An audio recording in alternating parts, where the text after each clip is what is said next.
आइए आज आपको मोहम्मद रफ़ी से जुड़ा हुआ एक बहुत दिलचस्प किस्सा सुनाते हैं जो उनकी सादगी को बयां करता है। मोहम्मद रफ़ी बहुत कम बोलने वाले, ज़रूरत से ज़्यादा विनम्र और मीठे इंसान थे। ना तो वो शराब न सिगरेट पीते थे और ना ही पान खाते थे। बॉलीवुड की पार्टियों में भी जाने का उन्हें कोई शौक नहीं था। घर पर वो सिर्फ धोती कुर्ता ही पहनते थे, लेकिन जब रिकॉर्डिंग पर जाते थे तो हमेशा सफ़ेद कमीज़ और पतलून पहनना पसंद करते थे। मोहम्मद रफ़ी के करियर का सबसे बेहतरीन वक्त था साल 1956 से लेकर साल 1965 तक का। ये वो समय था जब उन्होंने कुल 6 फिल्म फेयर पुरस्कार जीते और रेडियो सीलोन से प्रसारित होने वाले बिनाका गीतमाला में 2 दशकों तक छाए रहे। मोहम्मद रफ़ी साहब को खाने का बहुत शौक था। वो खाने के बेहद शौकीन थे। उनके यहाँ खाना बहुत उम्दा किस्म का बना करता था, लेकिन सिर्फ मेहमानों के लिए। वो खुद बेहद सादा खाना पसंद करते थे। एक बार का किस्सा है, वो ब्रिटेन के कोवेंट्री में शो कर रहे थे और यहाँ का खाना उन्हें रास नहीं आ रहा था। उनकी बेगम बिल्किस भी उनके साथ थी, लेकिन मन मारकर वो जैसे तैसे खा रहे थे। मोहम्मद रफ़ी की बहू और उन पर एक किताब लिखने वाली यास्मीन खालिद रफ़ी अपने शौहर के साथ लंदन से उनसे मिलने पहुंची तो रफ़ी साहब बेहद मायूस और थोड़े ख़राब मूड में थे। इसका कारण जब रफ़ी साहब से पूछा तो वो बोले, मुझे वहाँ का इंग्लिश खाना रास नहीं आ रहा। मैं यहाँ घर का बना खाना मिस कर रहा हूँ। फिर वो यकायक यास्मीन की तरफ मुड़े और पूछा, क्या तुम 1 घंटे में मेरे लिए दाल चावल और चटनी बना सकती हो?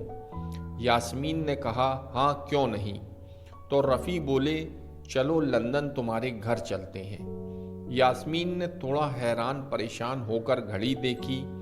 ठीक शाम के 4 बज रहे थे और रफ़ी साहब का शो ठीक 7 बजे शुरू होना था और कोवेंट्री से लंदन आने जाने में कम से कम 3 घंटे अवश्य लगते। अब रफ़ी साहब को ना कहने का कोई सवाल ही नहीं उठता था। उन्होंने रफ़ी साहब को 7 बजे शुरू होने वाले उनके शो की याद दिलाई तो रफ़ी साहब बोले, किसी को बताने की ज़रूरत नहीं है। हम 7 बजे शो शुरू होने से पहले वापस कोवेंट्री लौट आएंगे। मुझे घर का बना दाल चावल खाना है बस। आखिरकार रफ़ी साहब के आगे किसी की नहीं चली। रफ़ी, उनकी पत्नी बिल्किस, खालिद और यास्मीन बिना किसी को बताए अपने घर लंदन उल्टे पैर वापस रवाना हो गए। लंदन में अपने घर पहुंचकर यास्मीन ने उनके लिए झटपट दाल चावल और चटनी और प्याज टमाटर का सलाद बनाया और उनके शौहर खालिद ने यास्मीन की मदद खाना बनाने में की और रफ़ी साहब को खाना परोसा और उन्होंने जमकर भोजन का लुत्फ़ उठाया। रफ़ी साहब ने घर का बना खाना लंदन में खाकर यास्मीन को बहुत दुआएं दी और ऐसा लगा जैसे किसी बच्चे को उसकी पसंद का खिलौना मिल गया हो। और रफ़ी साहब ठीक 7 बजे शो करने के लिए कोवेंट्री भी वापस आ गए। जब उन्होंने कोवेंट्री लौटकर आयोजकों को बताया कि वो सिर्फ खाना खाने लंदन गए थे तो वो भी आश्चर्यचकित रह गए। इस प्रकार रफ़ी जी केवल दाल चावल खाने के लिए कोवेंट्री से लंदन गए और वापस आकर उन्होंने अपना कमिटमेंट भी पूरा किया।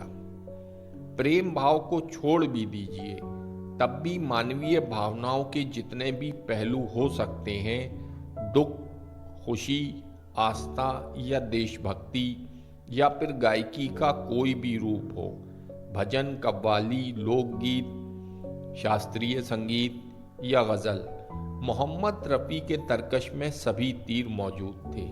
ऐसे थे हमारे और सबके हर दिल अजीज़ मोहम्मद रफ़ी, जिनके सीने में एक बच्चे का दिल धड़कता था।